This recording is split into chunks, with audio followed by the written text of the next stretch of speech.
Salut, moi c'est Guillaume Hachet. Vous écoutez 70 minutes avec.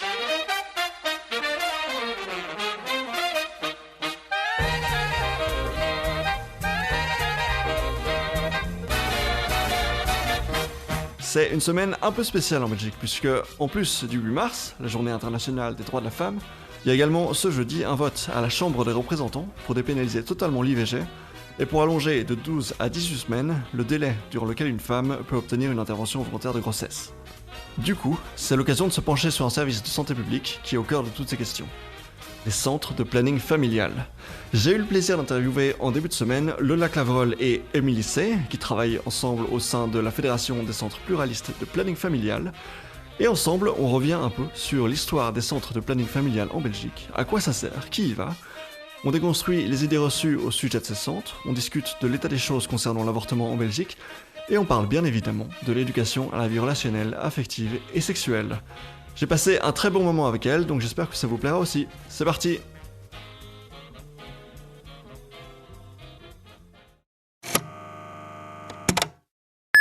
J'ai aujourd'hui le plaisir d'être avec Émilie C et Lola Clavreul. Émilie, Lola, bonjour. Bonjour.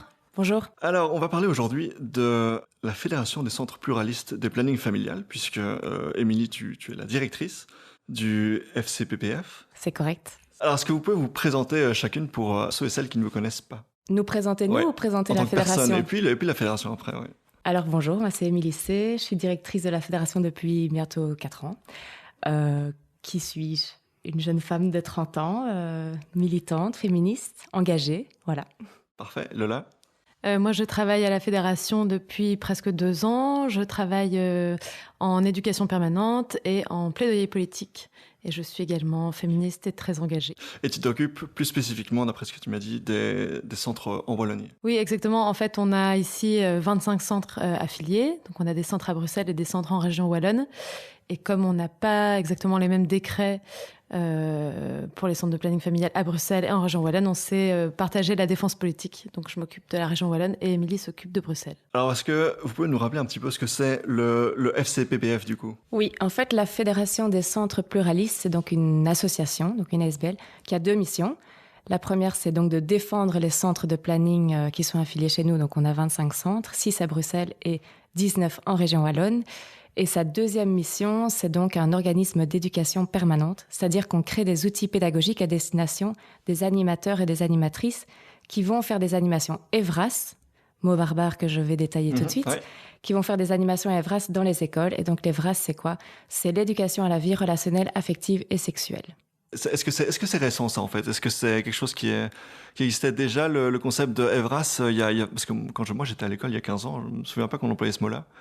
En effet. Ouais, c'est récent. On l'appelait pas EVRAS. En fait, les animations à la sexualité, de manière plus globale, elles ont commencé dans les années quoi? Dans les années 70. Ce sont les centres de planning qui sont entrés dans les écoles et qui ont commencé à faire des animations. Et en fait, c'était des animations qui étaient plutôt basées sur la peur. Hein. Donc, on va faire attention aux IST, on va utiliser des moyens de contraception, on va prévenir des grossesses non désirées. Et avec le temps, on a élargi en fait l'éducation à la sexualité de manière plus globale, parce qu'il n'y a pas que ça. La santé, elle est globale.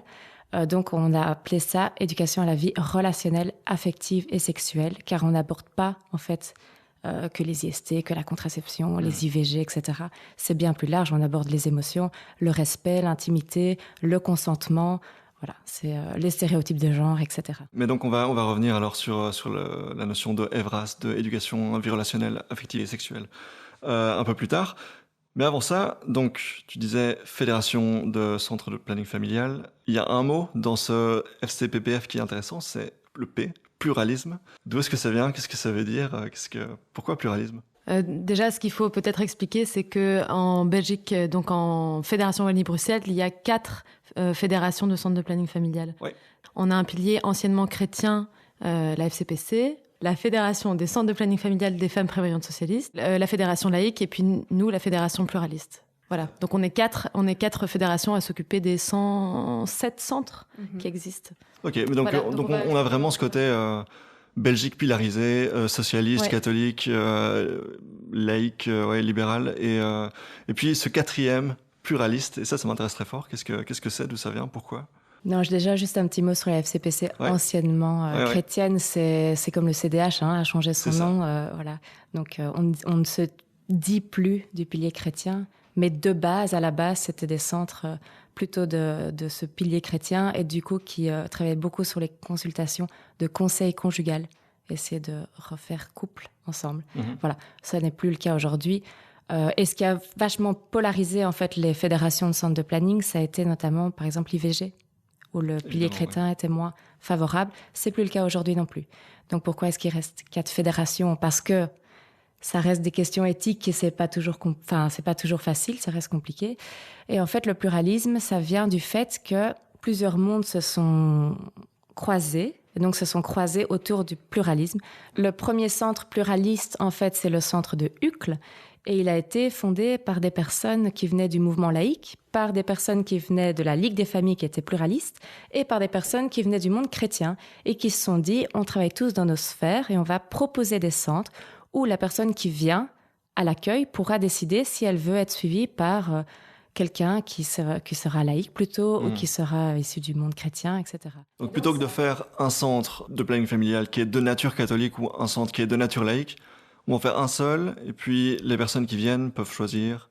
Voilà. Je veux consulter une personne plutôt catholique, une personne plutôt laïque, c'était et être conseillé sur base de ça. Tout à fait, c'était l'essence des centres pluralistes et le fait de pouvoir dialoguer en fait autour des différences. C'est-à-dire que les deux, trois, en fait aujourd'hui toutes les confessions, les communautés de croyance existent. Et qu'au lieu de chacun être dans son coin, qu'on puisse se rassembler et parler de ces différences. Et s'entendre ensemble autour de ces différences. Et ça fonctionne bien ? Ça a fonctionné, vu que du premier centre pluraliste, il y en a eu d'autres. Et puis aujourd'hui, il y en a 25. Donc oui, ça fonctionne. Non, je voulais juste rajouter une chose, c'est que au-delà de la volonté de faire coexister des mondes qui étaient peut-être un peu séparés, il y a eu vraiment la volonté de les faire coexister dans les conseils d'administration aussi.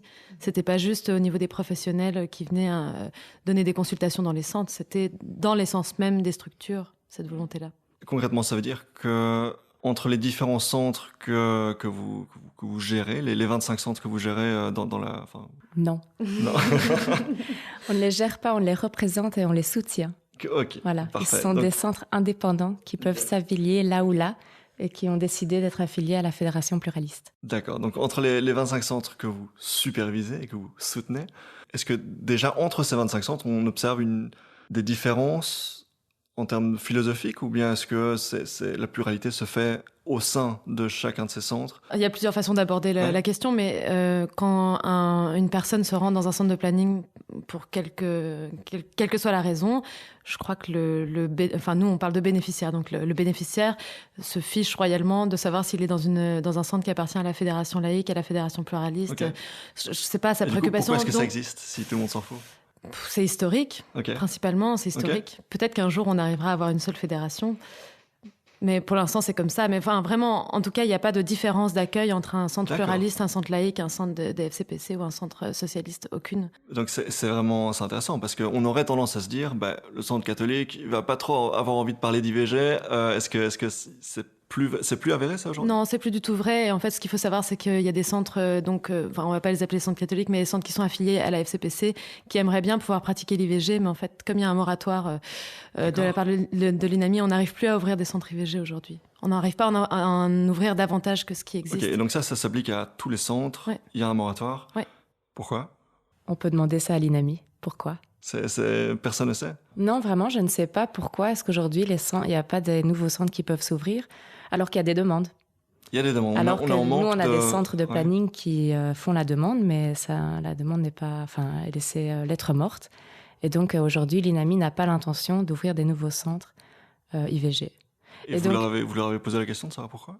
Non. Aujourd'hui, on n'a pas posé, nous, la question à l'INAMI de savoir pourquoi.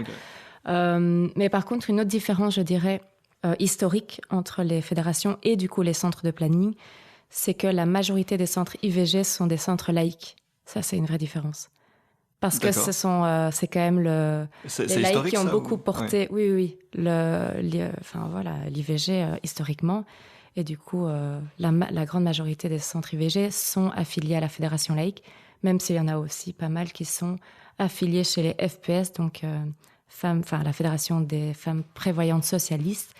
Et que là, c'est une autre dynamique parce qu'en fait, c'est une mutualité. C'est Solidaris qui offre des services centres de planning à ses membres. Ok, donc beaucoup de niveaux de pouvoir différents, de mutualité, les piliers, voilà, donc beaucoup de choses qui s'embriquent. Encore le vieux monde, oui. Ouais, c'est ça. Ouais. Ok.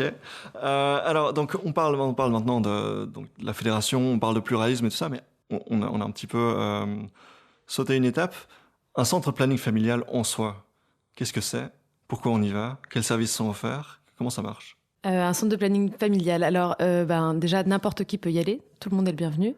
Pourquoi on y va? Donc, il y a plusieurs possibilités. On peut aller y trouver juste un accueil pour poser une question, pour quelque chose, enfin, je sais pas, un événement de la vie, voilà.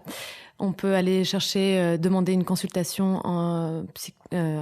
auprès d'un psychologue, auprès d'un médecin. On peut demander des consultations juridiques et des consultations sociales, donc avec un ou une assistante sociale. Les centres de planning, qu'est-ce qu'ils font aussi? Ils sont pas refermés sur eux-mêmes, donc ils vont aller aussi donner des animations EVRAS. Donc on a déjà parlé d'EVRAS tout à l'heure, donc dans les écoles, mais aussi hors des écoles, avoir un stand de sensibilisation sur telle ou telle thématique, le harcèlement par exemple. D'accord. Voilà. Ok, mais donc ça c'est c'est des catégories très vagues. Donc il y a des gens qui viennent chercher du soutien psychologique, social, des conseils, mais dans le concret. Typiquement, ce qu'on voit arriver là-bas, c'est quoi, des jeunes. Alors, on va revenir là-dessus, mais j'imagine que ce sont plutôt des femmes qui viennent dans les centres de planning familial, c'est juste? Oui, c'est juste. Et donc, typiquement, on voit quoi, ce sont des jeunes femmes en détresse ou bien des jeunes femmes plutôt à l'aise ou, Non, je pense que ça, c'est un peu un cliché qu'on a sur les centres. On a l'impression que c'est surtout des adolescentes qui vont y aller pour demander un avortement, par exemple. C'est assez fort un gros cliché. Qui est-ce qui fréquente les centres? Oui, ça, c'est sûr qu'il y a davantage de femmes. Après, ça va vraiment dépendre d'un centre à l'autre. Ça va dépendre de où est situé le centre. Est-ce qu'il est en plein cœur d'une grande ville? Est-ce qu'il est à la campagne? Est-ce qu'il est à proximité d'une école? Ou est-ce qu'il va faire aussi des animations, des sensibilisations? Et donc, quel genre de public il va ramener à l'intérieur du centre?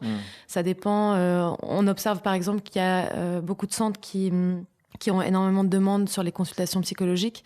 Mais parce que dans certaines régions, il y a vraiment un manque Enfin, en fait, il y a des structures de santé mentale qui sont déjà surchargées et qui vont, du coup, envoyer des patients... Ouais. Enfin, allez, peut-être pas les envoyer, mais en tout cas, il y a une masse de patients qui va être redirigée vers le centre de planning.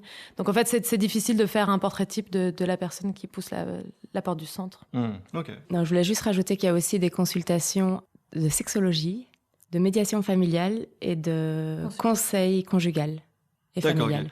Mais voilà. justement, et donc, globalement, les gens qui s'adressent à un centre de planning, c'est des gens qui viennent pour une problématique relative à la vie relationnelle, affective et sexuelle.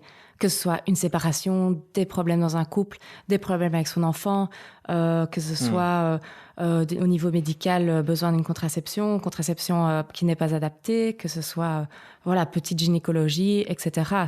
Ça reste de manière globale les problématiques de la vie relationnelle, affective et sexuelle. On touchait à ça il y a un instant, mais donc on disait le profil des gens qui viennent, plutôt des femmes. Comment ça se fait?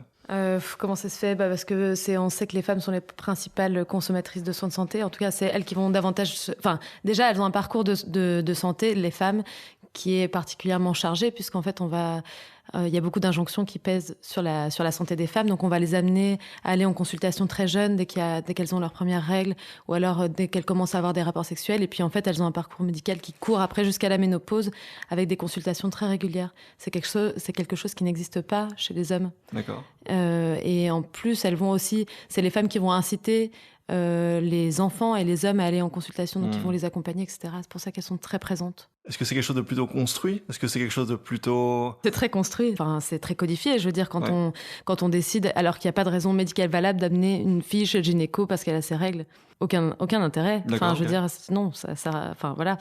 Non, c'est totalement construit. Oui. Et c'est une grosse pression qui pèse sur la santé des femmes. C'est quelque chose que, justement, dans ces centres de planning familial, on essaye de déconstruire, ou bien on les accueille tels quels, on leur dit vous êtes les bienvenus, continuez à venir?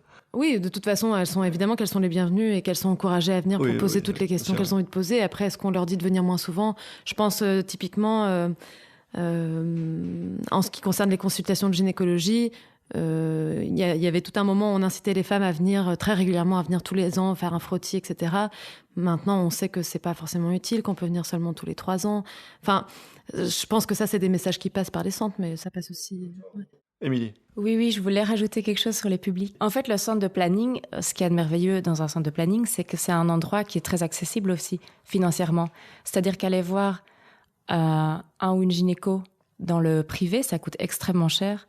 Et donc, c'est un lieu où c'est très accessible, même un psy, même un juriste ou une juriste.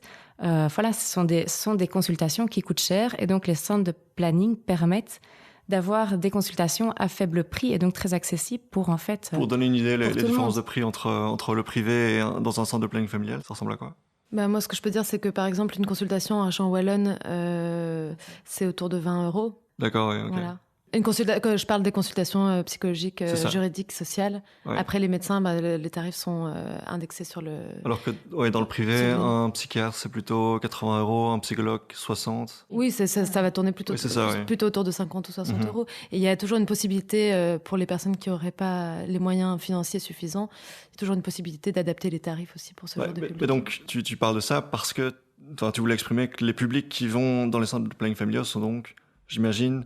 plus fragilisés, moins riches, non ? Entre autres, pas que, mais entre autres. Okay. Il y a cette accessibilité à ces publics-là, oui, tout à fait. C'est ça, d'accord. Avec parfois aussi moins de délai d'attente que dans le privé. Ouais, clairement. Ça, c'est super important. Ça, on peut facilement l'imaginer. Et du coup, une autre question que j'avais, donc dans le nom centre de planning familial, il y a la notion de famille. L'a priori qu'on a sur les centres de planning familial, c'est donc le cliché que tu évoquais tout à l'heure, jeune fille fragilisée qui vient chercher son IVG, ou bien plutôt voilà des conseils de sexualité, voilà les événements qu'on peut avoir par rapport à ça, des conseils qu'on peut demander par rapport à ça.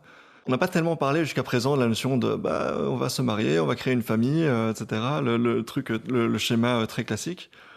Est-ce que le nom centre de planning familial est pertinent ? Est-ce qu'il est à côté de la réalité ? Qu'est-ce que vous en pensez ? Je pense que c'est un nom historique, en fait. Donc, peut-être qu'il sera amené à changer. Je sais qu'en Suisse, par exemple, on parle de centre de santé sexuelle, justement. On parle plus de planning familial. Donc, ce nom est historique. Les centres sont identifiés comme ça. Effectivement, ce que tu dis est très juste. Quand on parle... Enfin, moi, je sais que quand je parle de ce que je fais...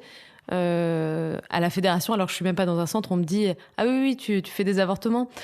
Bon, pas exactement, mais c'est vrai qu'on associe très très vite centre de planning à avortement, alors qu'en fait, comme on l'a dit, c'est beaucoup plus large que ça. Voilà. Après, oui, je pense que ça sera amené à changer, mais c'est toujours difficile de faire une transition pour garder des centres qui soient bien identifiés. Ok, donc c'est historique principalement. Et une autre question que j'avais du coup, les centres de planning familial, c'est financé comment ? C'est la Fédération Wallonie-Bruxelles justement ?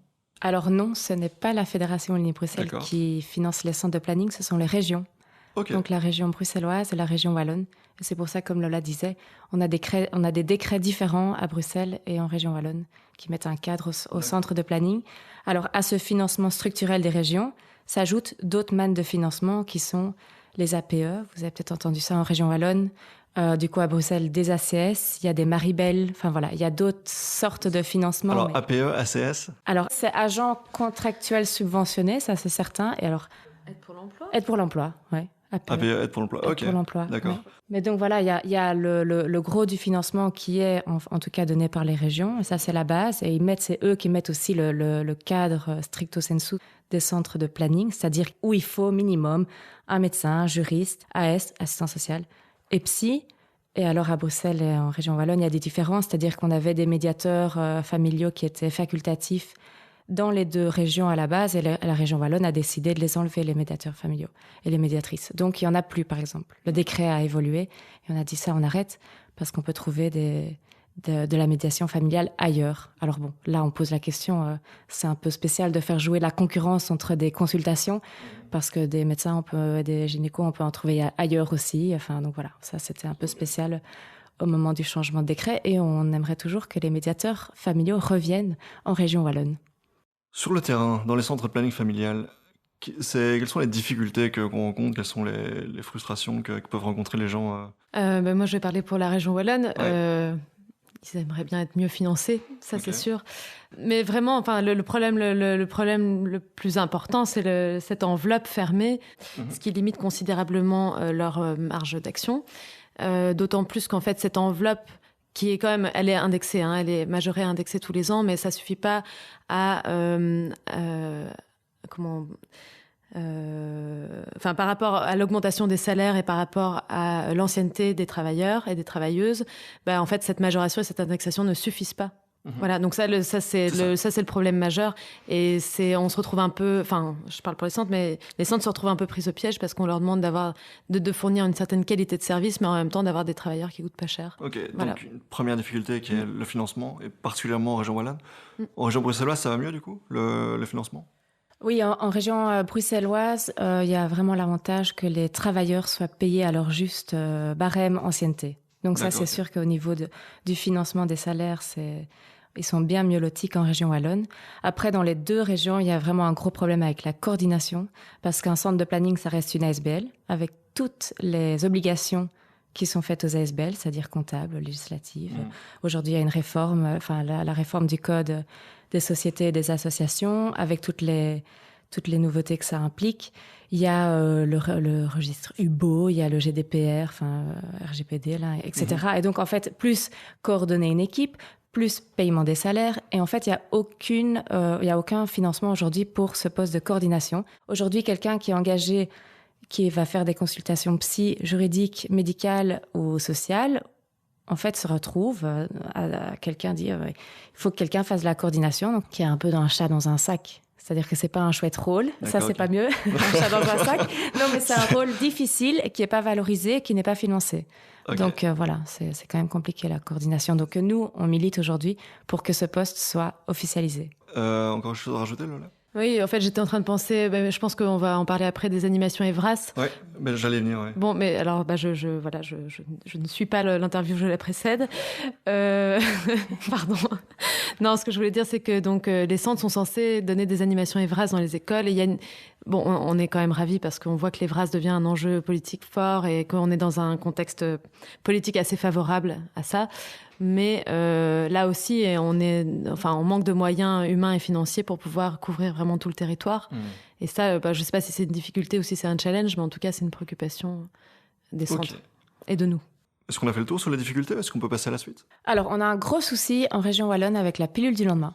C'est-à-dire que c'est une pilule qui, aujourd'hui, n'est plus distribuée de manière officielle dans les centres de planning, parce que la pilule du lendemain ne peut être délivrée que par un médecin ou un pharmacien, ou une médecin ou une pharmacienne. Mais il y a des médecins dans les centres de planning familial. Tout à fait, mais pas tout le temps. Ok. Et donc aujourd'hui, quand on vient avec une demande de pilule du lendemain à l'accueil, ça ne peut pas attendre parce que la pilule du lendemain, elle doit être prise le plus rapidement possible.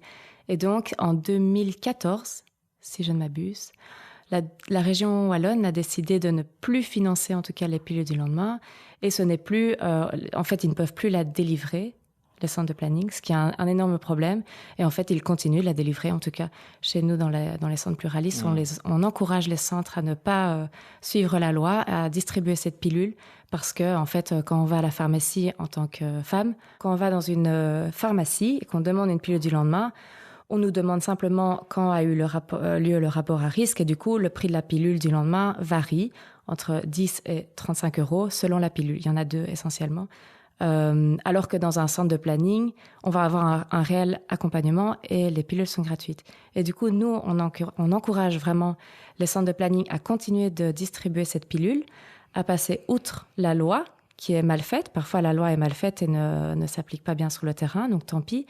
Et à Bruxelles, en fait, c'est différent parce que la ministre soutenait, en tout cas l'ancienne ministre, je suis sûre que la nouvelle ministre le soutient toujours. En tout cas, il n'y a pas eu d'actualité par rapport à la pilule du lendemain depuis, mais soutient encore ces moyens de contraception d'urgence. Et donc, aujourd'hui à mais Bruxelles. qu'est-ce qui fait alors qu'en région wallonne, c'est pas le cas? On a une ministre qui ne soutient pas la pilule du lendemain. On a une ministre qui...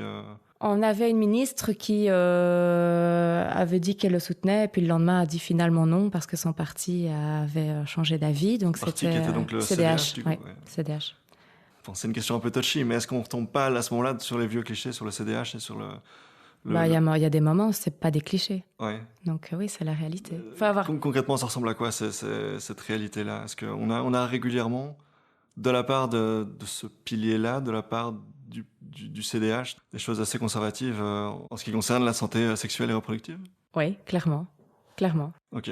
Un exemple, l'IVG, Oui. par exemple, où le CDH n'est pas favorable à certaines choses que l'on soutient. Par rapport à la pilule du lendemain, c'était le CDH qui était au gouvernement, oui, en tout cas qui était en charge des centres de planning, la législation précédente, et qui n'a pas soutenu spécialement les centres dans cette délivrance de contraception d'urgence. Et d'ailleurs, il y a 3 ans, Maggie de Bloch a carrément dit aux infos que la pilule du lendemain était une bombe hormonale, ce qui est loin d'être le cas.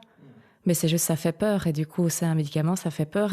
Et tout ça participe à une forme de culpabilisation des femmes, en fait, aujourd'hui. Parce qu'on se dit, oh, j'ai eu un rapport à risque, flûte, je vais prendre une pilule du lendemain. Ça devient un drame.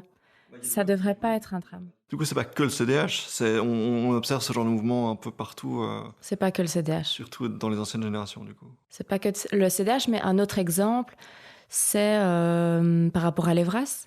Ouais. Il y avait une conférence interministérielle entre plusieurs partis lors de la législature précédente, et le CDH bloquait en fait les avancées par rapport à la généralisation de l'Evras. Donc voilà, ça. C'est pas que eux, mais il y a eux aussi. Oui, voilà. C'est souvent eux, oui.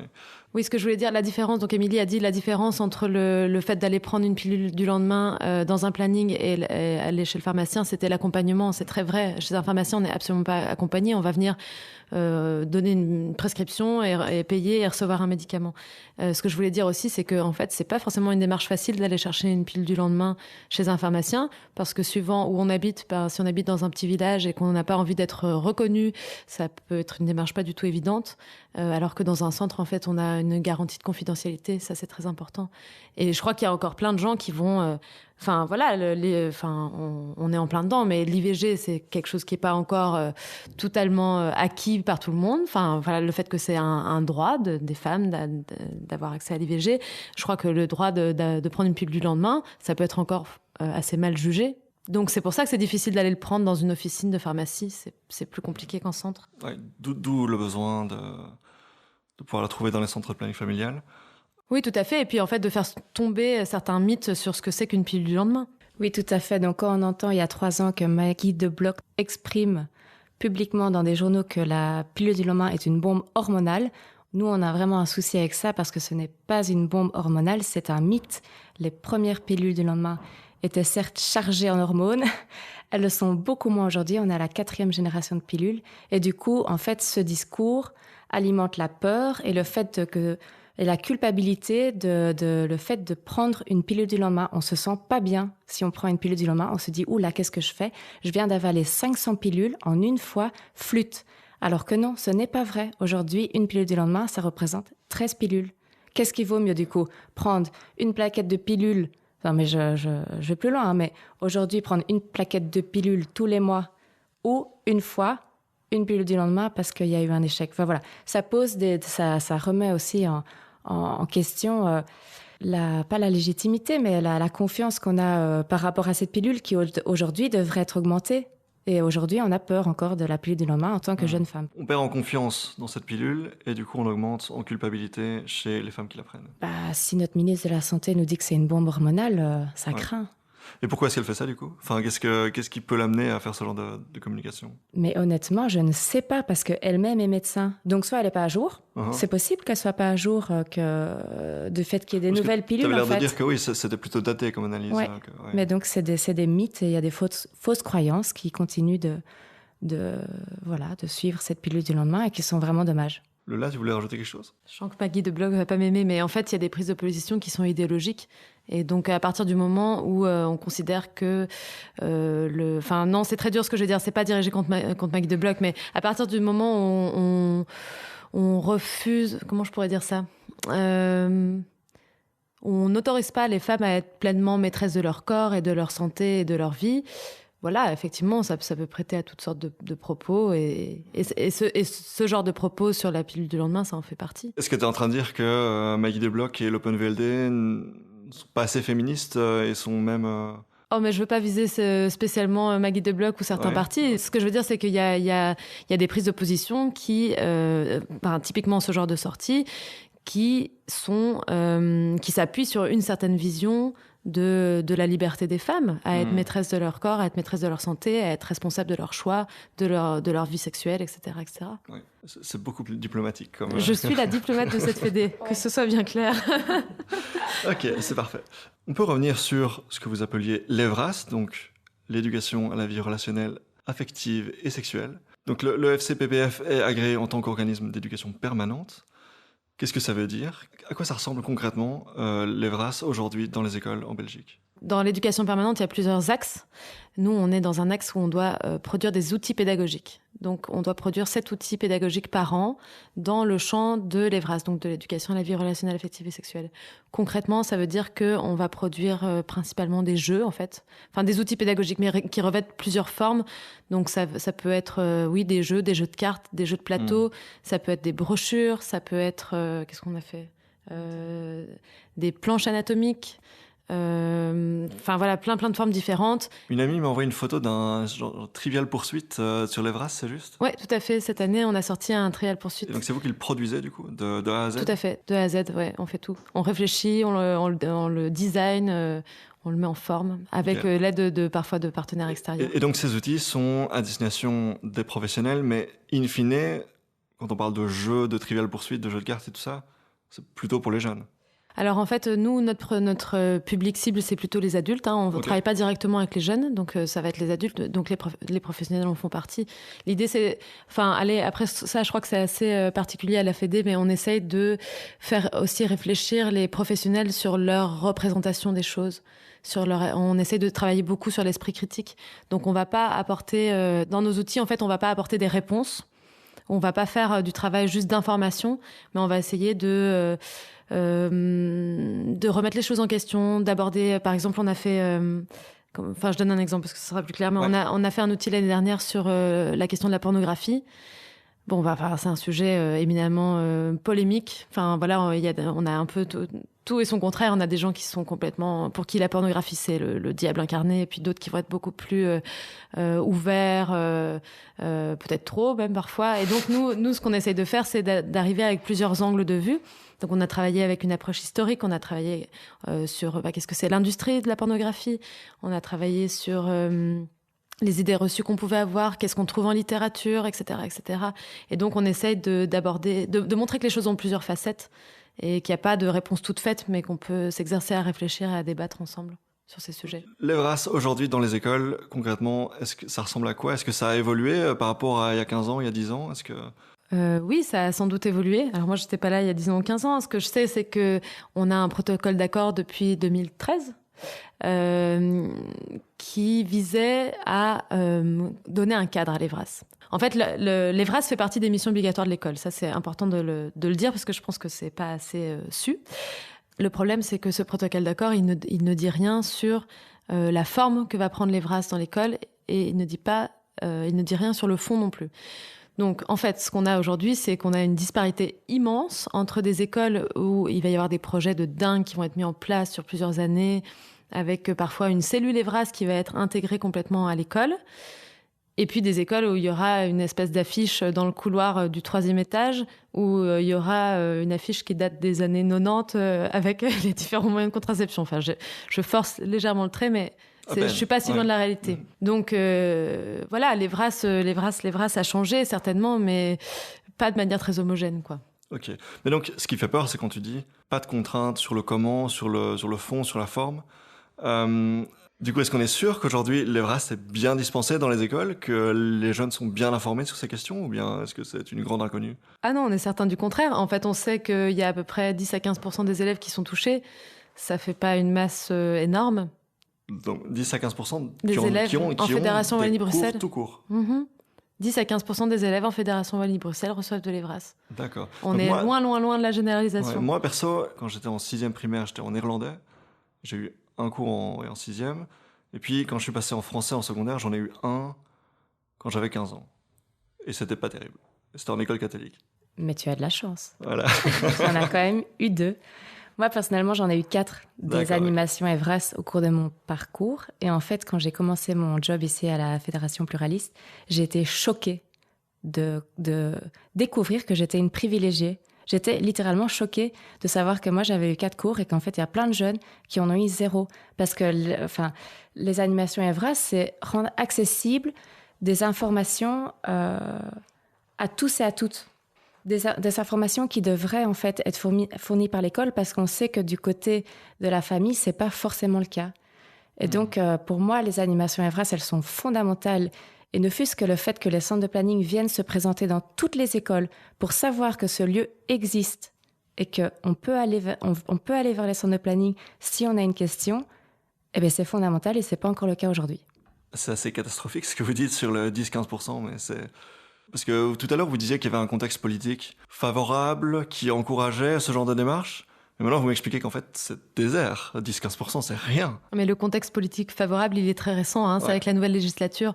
En fait, on était ravis de voir que dans les déclarations de politique régionale et communautaire, l'Evras est inscrit, mais ça date de cette législature-là. C'était pas le cas avant. Okay. Donc c'est catastrophique. On espère que ça va aller vers du mieux. On pense qu'on peut aller vers du mieux.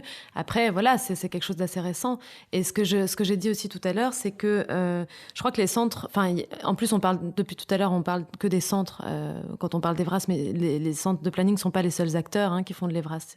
Il y en a plein d'autres. Les PMS, les PSE, les organismes de jeunesse, d'autres associations. Enfin, voilà, on n'est pas les seuls sur le terrain.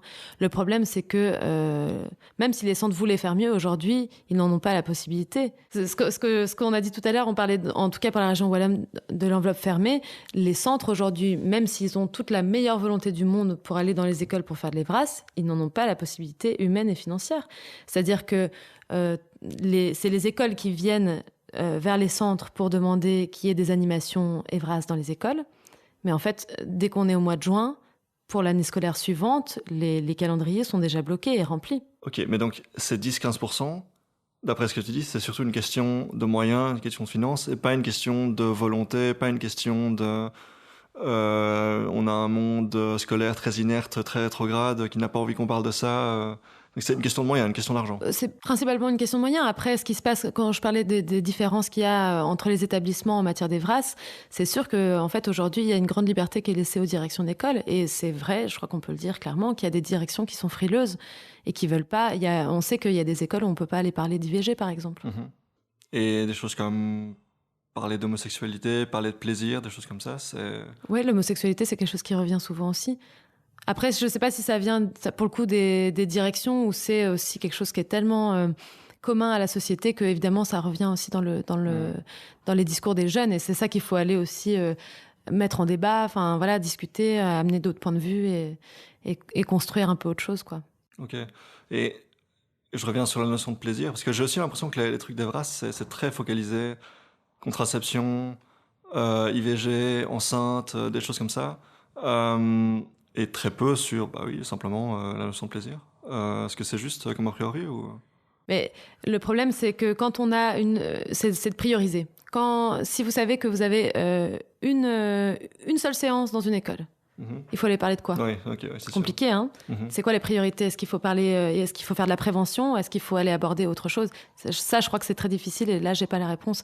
Après, oui, nous, on parle de plaisir dans nos outils, c'est clair qu'on en parle. Là, je peux faire une page promo. Page promo. On a fait l'année dernière un outil pédagogique qui s'appelle Anatomia, qu'on a fait avec la SBL OIS, organisme de jeunesse. Et en fait, c'est des planches anatomiques. Mais on a pris le parti... Enfin, on s'est rendu compte que quand on parlait d'anatomie, justement, en cours de sciences ou dans certaines animations, en fait, on allait parler de reproduction, principalement. Et en fait, qu'on occultait complètement cette partie de plaisir. Donc nous, on a fait un outil qui parle de c'est quoi le cycle de l'excitation sexuelle du côté des mâles, du côté des femelles. C'est quoi un orgasme ? Comment ça se passe ? Et enfin voilà, on a travaillé sur la physiologie du plaisir en fait. Ok. Et je reviens là-dessus, mais ce qui fait qu'aujourd'hui, ça touche un pourcentage très très faible d'écoles. C'est strictement ou principalement une question d'argent, une question de budget. Donc, si aujourd'hui vous dites qu'on a un contexte politique qui est davantage favorable à ces questions, est-ce que l'enveloppe, elle va s'ouvrir ? Est-ce qu'elle va arrêter d'être fermée ? Est-ce qu'on va avoir des campagnes d'Evras qui seront davantage financés, qui permettront de toucher plus que 10-15%. Est-ce qu'on va dans le bon sens ou pas du tout? Oui. Oui. Heureusement. On va dans le bon sens. En fait, à Bruxelles, il y a quand même il y a de plus en plus d'argent pour les animations Evras, par exemple. On est passé de 300 000 euros à 700 000 euros et on espère que ça continue d'augmenter. Il y a maintenant dans les déclarations de politique, il est inscrit qu'il souhaite la généralisation de l'Evras. Donc nous, on fait partie en tout cas de ce qu'on appelle la plateforme Evras et on a été rencontrer pour l'instant tous les ministres pour aller faire du lobby et voir, OK, vous avez écrit, on va généraliser l'Evras, comment est-ce qu'on va le faire? On demande une conférence interministérielle Evras. Donc voilà, c'est un chemin long, mais cela dit, c'est un chemin clairement où il y a une volonté d'avancer autant du monde associatif que du monde politique. Ça, c'est clair. Super. Alors, une particularité aussi en Belgique, c'est que l'enseignement est libre, c'est très décentralisé. Donc ce que vous disiez tout à l'heure, c'est que c'est la démarche de l'école finalement, de venir chercher auprès des centres de planning familial des personnes pour dispenser des formations Evras. Animation. Des animations. Ok, des animations Evras, merci. Est-ce qu'on observe du coup certaines écoles que ça n'intéresse pas du tout, qui sont plus frileuses que... Mais en fait, on sait pas le jauger ça. Parce que déjà, il n'y a pas de recueil de données de ce qui est fait, à part à Bruxelles, par les centres de planning, où là, les centres vont indiquer, nous, on a été dans cette école-là, donner une animation Evras. Mais sur le territoire de la Fédération Wallonie-Bruxelles, aujourd'hui, il n'y a pas de recueil de données de qui fait quoi en termes d'Evras. Et donc ça, c'est vraiment problématique. Par rapport, il y a sans doute des endroits où il y en a et on ne le sait pas. Et tout comme il y a aussi des endroits où il n'y en a pas, et bon, on ne le sait pas, mais on s'en doute. Mais ce qui est compliqué, c'est qu'aujourd'hui, l'Evras va être dispensé par des structures qui sont financées par les régions dans l'enseignement qui est financé par la Fédération Wallonie-Bruxelles. Les centres de planning, quand ils vont faire une animation Evras, c'est gratuit pour les écoles. Ok, oui. Donc c'est le budget de la région pour aider les écoles qui dépendent de la Fédération Wallonie-Bruxelles. Oui, et donc financièrement, il y a un entremêlage comme ça où il faut se mettre sur la table, les ministres autour de la table, et se dire, OK, comment est-ce qu'on va faire aujourd'hui pour que ce soit généralisé? Parce qu'aujourd'hui, si on disait demain, tous les plannings, obligatoirement, vont faire une animation dans chaque classe, c'est impossible. Les budgets ne suivent pas, en fait. Et donc, il faut réfléchir à comment est-ce qu'on va agencer tout ça de manière financière. C'est pas très marrant, mais ça reste nécessaire, quoi. Ouais. Ouais. Les gens qui vont sur le terrain pour donner ces animations Evras, c'est qui? Alors, dans les centres de planning, ce sont des membres de l'équipe. Et en fait, il existe des formations Evras. Donc nous, par exemple, on donne des formations Evras. Pas que nous, il y a d'autres organismes aussi. Mais c'est vrai que c'est pas quelque chose qui est aujourd'hui implémenté. Donc tout le monde doit suivre une formation Evras pour aller sur le terrain. Nous, c'est pas quelque chose qu'on soutient non plus. C'est-à-dire que la formation par les pairs, c'est très pertinent d'aller faire des animations avec quelqu'un de plus expérimenté et donc d'apprendre de l'expérience. Mais cela dit, ça serait quand même intéressant de développer plus de formations Evras, de développer aussi des formations continuées des professionnels qui vont faire des animations parce que c'est compliqué, parce qu'en fait, entendre des propos homophobes, c'est compliqué, que parfois on peut sortir des animations complètement lessivées et perdre un peu le sens. Et donc voilà, des formations continuées, ça permet de se rassembler entre animateurs et animatrices, d'en parler, de pouvoir dire là, on m'a répondu ça, j'ai été complètement interloquée, je ne savais plus répondre. Et ça, des exemples, on en a plein de phrases qui mettent vraiment les animateurs et les animatrices à mal. Et donc nous, on soutient une formation de base et des formations continuées. Mais voilà, petit à petit, ça se met en place également. C'est comme la génération de l'Evras, c'est un temps long et ça commence à se mettre en place. Lola, tu voulais rajouter quelque chose? Non, ce que je voulais dire, c'est que on aborde la question de l'Evras par un petit angle, qui est les animations qui sont données dans les écoles par les centres de planning ou par d'autres acteurs associatifs principalement. Mais en fait, c'est beaucoup plus large que ça. Enfin, l'Evras, quand on parle de généralisation de l'Evras, de quoi on parle en fait? Et donc nous, on soutient aussi qu'il faut qu'il puisse y avoir une sensibilisation auprès des autres adultes qui entourent les élèves, c'est-à-dire les parents, ça c'est les plus difficiles à toucher, mais aussi tout le personnel éducatif, toutes les personnes qui sont qui sont en contact avec les élèves et de manière beaucoup plus répétée que juste une animation ponctuelle. Donc en fait, on réfléchit aujourd'hui aussi à comment on peut sensibiliser et former les autres professionnels de l'école et en particulier les profs. On ne dit pas que c'est aux profs, aux enseignants et aux enseignantes de faire de l'EVRAS, mais il nous semble très important que après une animation EVRAS, dans le cours de la semaine, du mois, de l'année qui suit, les profs puissent être en mesure de répondre à certaines questions qui pourraient être posées par les élèves, qui puissent prendre le relais en fait de l'animation qui aura été faite par des professionnels. Oui, on soutient qu'on doit clairement former les enseignants et les enseignantes parce qu'aux stéréotypes de genre, par exemple, tout simplement. Aujourd'hui, une animation EVRAS sur les stéréotypes de genre, ce n'est pas suffisant si on a un enseignant ou une enseignante qui va déblatérer des gros stéréotypes pendant toute l'année. Alors, c'est comment on dit, une petite pièce dans une fontaine. Non, c'est l'inverse d'ailleurs. Mais donc, voilà, c'est... Une petite goutte d'eau dans le Oui, c'est une petite goutte d'eau, quoi, dans un vase de stéréotypes. Enfin, c'est compliqué quand même. On pense que les enseignants et les enseignantes doivent être absolument sensibilisés de façon transversale et qu'ils puissent eux-mêmes déconstruire les stéréotypes de genre qui pourraient disséminer dans leurs cours via des poèmes, des poèmes sexistes. Moi, j'en ai eu quand mes enfants étaient en maternelle et en primaire. Ça m'a... Qui ressemblait à quoi, par exemple ? Il était super, faudrait que je le retrouve. C'était sur le vent et ça disait le vent qui emporte le chapeau de papa et qui sèche le linge de maman, notre petite ménagère. Okay. Voilà, là on était, je pense, en 2016 ou 17.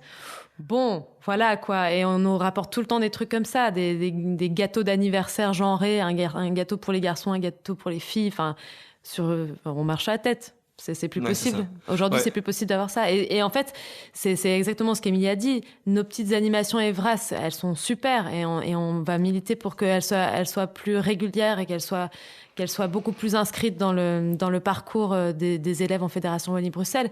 Mais c'est une goutte d'eau dans l'océan si, par ailleurs, voilà, on continue à avoir des structures scolaires qui sont genrées dans la prise de décision, dans le contenu des cours, etc., etc. Donc là, on touche à un problème très belge qui est le fait que on a différents niveaux de pouvoir. On a le ministère de l'Éducation qui est à la Fédération Wallonie-Bruxelles. On a les éditeurs de livres qui choisissent de mettre un certain contenu dedans ou pas. On a les écoles qui sont relativement autonomes et qui peuvent choisir quels livres ils vont distribuer, quelle philosophie, quelles approches ils vont avoir par rapport aux questions de genre, questions de sexisme. Et toutes ces décisions, et puis en plus on peut rajouter les centres de planning familial, etc., les formations EVRAS, tous ces différents niveaux de pouvoir, toutes ces différentes décisions qui doivent être prises à des niveaux différents, qui doivent être concertées, qui doivent travailler ensemble, ça marche pas très bien. Est-ce que vous êtes optimiste à ce niveau-là en ce qui concerne l'amélioration des déconstructions des rôles genrés, etc.? Oui. si, moi je suis très optimiste. Oui. Et en plus, ce qui est intéressant de voir, c'est que parfois ça vient d'une seule personne. Enfin, je veux dire, dans une école, il peut y avoir une prof qui est sensible à ces questions-là, qui sait chausser les lunettes de genre et déconstruire déjà les stéréotypes et en fait qui va faire tache d'huile. Je trouve qu'on a été assez bonne dans les métaphores jusqu'ici, mais voilà, ça a été super. C'est un petit compliment, c'est parfait. Oui, je suis pour l'auto-empowerment. Mais non, mais je plaisante pas, en fait. Enfin, si, je plaisante, mais pas là. C'est vrai que c'est des fois par des initiatives individuelles qu'on va pouvoir sensibiliser d'autres personnes dans les équipes de profs, par exemple, dans les équipes scolaires, même entre enfants, en fait. Même entre enfants, même dans les jeunes, dans les élèves, quel que soit leur âge, allez, je vais donner des exemples perso, mais moi je suis ravie que ma fille vienne parler des règles à l'école. Et elle en a parlé, elle avait 7 ou 8 ans, et en fait, le fait qu'elle puisse avoir des informations correctes et les donner à ses copines, ou à ses copains d'ailleurs, peut-être qu'en fait, ça fait, je crois fermement que ça peut faire tache d'huile et que c'est comme ça qu'on change des choses. Autre chose à rajouter donc sur la déconstruction des rôles genrés, sur l'empowerment à l'école. Les violences, par exemple, les violences faites aux femmes. Oui. Nos nouvelles ministres, elles sont quand même très engagées par rapport à la lutte contre les violences faites aux femmes. Et donc, en tout cas, les stéréotypes de genre font partie du continuum des violences qui sont faites aux femmes. Et donc, oui, être optimiste, bien sûr, il faut qu'on soit optimiste. Et je trouve qu'en fait, oui, il y a des choses qui changent avec des hashtags MeToo, avec des prises de conscience individuelles et collectives sur ce qui est vécu aujourd'hui par les femmes. Et donc tout ça et du coup qui permettent aujourd'hui des conférences interministérielles sur les violences, qui permettent des mouvements politiques, enfin voilà, des nouvelles actions politiques. On a une ministre qui essaye de mettre en place un décret droit des femmes. On a une association qui s'appelle Femmes & Law qui a fait une conférence la semaine passée sur les codes commentés qui s'appelle le droit des femmes. Tout ça, ce sont des choses qui vont dans le bon sens. Et en fait, on voit que les luttes, elles sont pas que dans les VRAS. Enfin, elles sont aussi, on voit dans le monde juridique, on voit que voilà, ça bouge un peu partout et c'est hyper enthousiasmant. Je trouve qu'on est dans un contexte qui est à la fois très enthousiasmant parce qu'effectivement, il y a de plus en plus de voix qui se lèvent. Enfin, voilà, sur la question des violences, on l'a vu ces dernières semaines. Enfin, on a vu les scandales avec Polanski, etc., les Césars. Voilà, il y a de plus en plus de luttes aussi qui sont visibilisées et ça, c'est très chouette. Et je crois que ça crée beaucoup de solidarité et de sororité et ça, c'est super chouette. Après, c'est des sujets qui sont difficiles.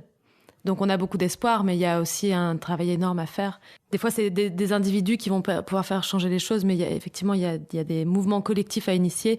Et je pense que les hommes ont un grand rôle à jouer dans ce qui va se passer les prochaines années et qu'il y a des prises de conscience à faire. Et voilà, ils ont du boulot, mais c'est chouette. Ça peut être enthousiasmant, mais il y a du boulot encore. Mais... À bas le patriarcat. Oui, à bas le patriarcat. Et je pense que les hommes auront à gagner avec la chute du patriarcat. Oui, clairement. Vous voulez qu'on parle aussi de l'IVG, des avortements, donc qui, vous me disiez tout à l'heure, il y avait un moratoire au niveau fédéral, au niveau de l'INAMI. Vous voulez rajouter quelque chose à ce sujet-là ?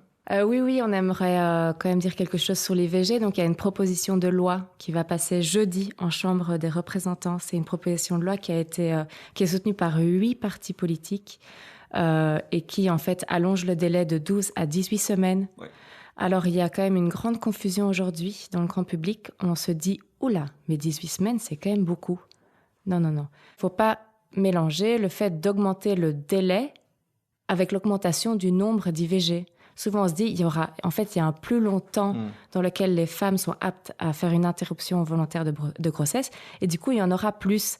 Mais non, il n'y en aura pas plus. C'est simplement qu'aujourd'hui, en Belgique, le délai s'arrête à 12 semaines. Et donc, les femmes qui dépassent ce délai, aujourd'hui, se rendent aux Pays-Bas. Et ce qu'on va permettre, c'est à ces femmes de ne pas devoir aller dans un autre pays pour être prises en charge par rapport à ce désir de ne pas avoir d'enfants. Et donc, il y a cette grande confusion entre augmenter le délai, ça va faire qu'il va y avoir plus d'IVG, mais non, c'est pas le cas. Oui, et j'ai même envie de faire un peu l'avocat du diable et dire, mais même s'il y en avait plus, est-ce que ce serait un problème ? Non, ce ne serait pas un problème. Ce que je voulais rajouter sur ce que vient de dire Émilie, c'est que même aujourd'hui, alors qu'on a un délai à 12 semaines, les femmes avortent évidemment le plus vite possible. Enfin, les femmes qui ont décidé d'avorter, elles ne vont pas attendre d'être au bout du délai légal pour aller dans un centre de planning. Non, en fait, les femmes aujourd'hui, elles avortent en moyenne à 7 semaines de grossesse. Pas à 12, à 7. Donc, c'est pas parce que demain, on a un délai légal à 18 semaines que tout le monde va se dire « Ah, ok, on est chill, je vais avorter à 15, 16, 17, 18 semaines. » Non, évidemment que non. C'est prendre les femmes pour des idiotes. Et du coup, je voulais quand même rajouter quelque chose à ce que tu viens de poser comme question, c'est-à-dire est-ce que ce serait un problème ? Non, absolument pas. Ce serait pas un problème. C'est juste une prise en charge. Mais c'est une crainte, en tout cas. C'est une crainte, clairement, dans le grand public, quand on se dit « augmentation du délai à 18 semaines, flûte ». Et alors, il y a aussi une autre chose qu'on entend souvent, c'est « mais du coup, il faudrait quand même pas que les femmes se reposent sur l'IVG comme moyen de contraception ». Ça, c'est quand même aussi spécial parce que en fait, on se rend compte que dans les femmes qui font un IVG, la moitié était déjà sous moyen de contraception. Donc, c'est que le moyen de contraception a fait défaut. Et donc, voilà, il a fait défaut. Potentiellement, le temps de se rendre compte, on est déjà à 11, 12 semaines. Et alors quoi ? On va aux Pays-Bas. Mais donc, c'est pouvoir prendre en charge ces femmes qui font tout comme il faut aussi. Et qui, du coup, se retrouvent aujourd'hui sanctionnées par ce régime de 12 semaines aujourd'hui en Belgique. C'est important de parler de contraception quand on parle d'IVG, parce qu'en fait, si on renforce effectivement la connaissance et l'accessibilité des moyens de contraception, logiquement, ça devrait avoir un effet sur le nombre d'IVG. Il y a une étude intéressante de l'OMS, enfin un chiffre qui est intéressant, qui disait que même si 100% des femmes étaient sous contraception, en fait, il y aurait quand même 5,9 millions d'avortements par an. C'est un chiffre qui est intéressant. Ça veut dire que même si on avait une contraception qui était homogénéisée sur toute la population, il y aurait quand même 5,6 millions de personnes à prendre en charge. Donc, je ne sais pas comment on peut transposer ce chiffre à la Belgique, mais en gros, ça veut dire que même si on fait au mieux, il n'y a pas de contraception qui est efficace à 100%. Donc, il faut, nous, ce qu'on soutient ici, c'est d'arrêter de prendre ce débat par le prisme moral, mais de rentrer dans un débat de santé publique. Il y a un moment, il y a des femmes qui sont dans le besoin, qui ont besoin de pouvoir avoir recours à l'avortement. Donc, il faut qu'on puisse répondre d'une manière la plus safe qui soit et la plus... en fait, il faut qu'on puisse les prendre le mieux possible en charge sur le territoire en Belgique. En fait, il y a aussi cette croyance que la personne qui fait une IVG, c'est la jeune fille un peu écervelée. Non. La majorité des femmes qui font une IVG aujourd'hui en Belgique, elles sont entre 25 et 35 ans. Un cliché qu'on a, un cliché, ou peut-être une réalité, je ne sais pas, sur justement les femmes qui vont chercher une IVG, par exemple en hôpital, c'est une grande culpabilisation, un grand jugement de la part des médecins. Est-ce qu'il y a une réalité? Est-ce que c'est facile? Est-ce qu'on se fait culpabiliser quand on va chercher une IVG aujourd'hui en Belgique? Clairement, c'est différent. L'accueil en centre de planning et en hôpital est totalement différent. On a encore eu un témoignage la semaine passée où un couple s'est rendu à l'hôpital pour une IVG. L'accueillante de l'hôpital les a remballés à la maison en disant « Qu'est-ce que vous foutez ici? Vous n'avez rien à faire aux urgences. D'ailleurs, vous n'avez rien à faire à l'hôpital. De toute façon, vous avez 2 semaines pour prendre une décision. » Voilà, c'était en hôpital. L'accueil, en fait, le fait de faire une IVG, c'est quand même difficile. Et du coup, en centre de planning, il y a un accueil, il y a une équipe. On est dans un petit cocon, quoi. Il y a vraiment cette idée d'un accueil bienveillant, non jugeant. Là où dans un hôpital, on est plus un numéro et c'est quand même... Voilà, c'est pas ce qu'on préconise. Le fait qu'on renvoie une patiente à la maison comme ça dénote quand même, j'ai l'impression, d'un certain rapport à la question, d'un manque d'empathie, d'un jugement par rapport à la décision, non? C'est difficile de faire des généralités parce que, évidemment, ça va dépendre de qui est la personne à l'accueil de l'hôpital, etc. Donc, on ne va pas rentrer dans des clichés. Mais je pense que oui, d'une part, déjà, en fait, dans la formation médicale, donc j'englobe les médecins, mais j'englobe aussi les gens qui peuvent travailler dans un hôpital, il n'y a pas vraiment de sensibilisation à la question de l'IVG. Donc, évidemment, chacune va être prise avec ses propres convictions, etc. Ce que je voulais dire aussi, c'est que... dans certains hôpitaux, mais peut-être qu'avec la nouvelle loi qui va passer, ça sera interdit, mais il y a encore des clauses de conscience institutionnelle.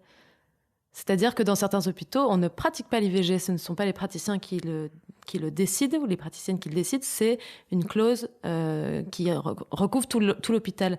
Donc d'office, si vous vous présentez dans cet hôpital-là sans savoir où trop vous mettez les pieds, probablement que l'accueil va être un peu frais. Oui, et alors en fait, en centre de planning... il y a beaucoup de travail aussi sur le non-jugement, sur la bienveillance, sur l'accueil bienveillant. Ça, c'est quand même quelque chose qui est important pour les centres de planning. Donc, voilà, d'arriver avec une demande pareille et de pouvoir accueillir cette demande sans jugement, en fait. C'est très important. Un dernier point dont on n'a pas encore parlé, c'est la question des violences sexuelles, des violences à domicile entre hommes et femmes, au sein d'une famille, au sein d'un couple. Comment est-ce que ça se passe concrètement dans les centres de planning familial? Est-ce que c'est géré par les praticiens, par les personnes de terrain? Est-ce que c'est déconstruit au sein des animations Evras? Est-ce que quelqu'un veut en parler? Bon, c'est une énorme question. Je crois... Alors, pour ce qui est des animations Evras, l'idée, c'est... Évidemment, je pense que c'est une question qui peut surgir, de toute façon, dans une animation Evras. Ce qu'on n'a peut-être pas dit ici, c'est que quand un animateur ou une animatrice va donner une animation, il ne vient pas forcément avec un thème prédéfini. L'idée, la philosophie qu'il y a derrière l'Evras, c'est aussi comment je peux dire ça, de surfer, enfin en tout cas de prendre en compte ce qui va surgir du groupe. Donc les préoccupations d'un groupe, d'une personne, d'un élève, etc. dans le groupe. Donc on va pas forcément dire, allez, aujourd'hui on va faire 2 heures sur les violences sexuelles. Non, ça fonctionne pas vraiment comme ça. Par contre, quand on commence à aborder justement la question des stéréotypes de genre, par exemple, la question du harcèlement, la question du consentement, avec différents outils, différentes animations, etc. Évidemment que ça va donner des clés et que ça va commencer à déconstruire certains rapports violents qui pourraient exister. Ça, c'est une façon d'aborder la question. Après, pour les personnes qui seraient déjà victimes de violences intrafamiliales, conjugales, etc., évidemment que les centres de planning, sont un lieu où on peut venir parler de ça. où il y a des professionnels qui sont formés pour recevoir ce genre de vécu, ce genre de violence. Après, il y a aussi d'autres structures associatives qui sont spécialisées sur ces questions de violence. Les violences sexuelles et les violences conjugales, c'est qu'un petit aspect de plein de choses qui peuvent être abordées en centre de planning. À Bruxelles, on a un centre de planning qui est spécialisé en fait sur les violences sexuelles, qui s'appelle le 320 rue Haute, donc c'est d'ailleurs son adresse, et c'est le CPVS, donc le Centre de prise en charge des violences sexuelles, où donc une victime peut se rendre directement suite à une violence sexuelle et être prise en charge par ce centre de planning-là. On arrive tout doucement au bout des 70 minutes consacrées donc au centre de planning familial ici en Belgique. Autre chose à rajouter ou est-ce qu'on a fait le tour ? Voilà ce qu'on n'a pas dit dans la présentation de la Fédé au début. On a parlé un petit peu de l'éducation permanente. Mais ce que j'ai pas dit, c'est que dans les 7 outils qu'on doit produire par an, en fait, il y en a un qu'on valorise tous les ans parce qu'il est super chouette. C'est notre outil tech et c'est là qu'on est aujourd'hui. Je décris pour les auditeurs et les auditrices. Donc l'outil tech, c'est un endroit qui ressemble à une bibliothèque qui est située dans nos bureaux, au 109 avenue Émile de Bécaud, qui est accessible à tout le monde. Dans la limite de nos heures de bureau. Et en fait, qu'est-ce qu'il y a dans cet outil tech ? En fait, il y a tout un ensemble d'outils pédagogiques pour l'éducation à la vie relationnelle, affective et sexuelle. Donc, on a des jeux de cartes, on a des jeux de plateau, on a des planches anatomiques, comme j'ai dit tout à l'heure. On a aussi pas mal de livres. On a des valisettes thématiques. Par exemple, on a une valisette sur la contraception où on a mis tous les derniers moyens de contraception pour les personnes qui ont des testicules. Qu'est-ce qu'on a d'autre ? Attends, je regarde un peu. On a des poupées sexuées, on a des... J'ai déjà dit planche anatomique. Voilà. On a plein de choses et ça c'est vraiment un endroit qui gagne à être connu et on est disponible pour le faire visiter et on peut tout à fait ici venir emprunter ou consulter sur place ou emprunter. Ça coûte rien du tout et il faut juste nous appeler avant de venir. Et voilà, on sera disponible. Donc c'est ouvert à tout le monde ? C'est ouvert à tout le monde. C'est gratuit, c'est payant ? La visite est totalement gratuite et on a un petit forfait de rien du tout pour quand on veut emprunter des outils ou des livres. Génial. Émilie, un mot pour conclure ? Ben oui, venez tous et toutes nous rendre visite dans notre outil tech et merci Guillaume pour ce podcast. Mais merci à vous en tout cas alors pour ces 70 minutes passées ensemble. Et du coup, on se retrouve dans 2 semaines pour le prochain épisode. Au revoir. Au revoir. Salut. Et voilà, c'est déjà tout pour cet épisode avec Émilie C et Lola Clavrolle. Pendant l'épisode, on a parlé du fameux vote en séance plénière concernant l'IVG. À l'heure où je publie cet épisode, le texte a été bloqué par les députés du CDNV, CDH, NVA et Vlaams Belang, et il est maintenant renvoyé pour avis au Conseil d'État. Il faut 50 voix pour faire ça et ils étaient 58. Concrètement, ça signifie juste un délai, un obstacle sur la route de ce texte. Mais rien de dramatique, ce n'est que partie remise. Si vous avez aimé cet épisode, n'oubliez pas de vous abonner au podcast pour ne pas manquer les prochains. Et vous pouvez aussi suivre 70 minutes avec sur les réseaux sociaux, tous les liens sont dans la description. On se retrouve dans 2 semaines, à très bientôt, salut!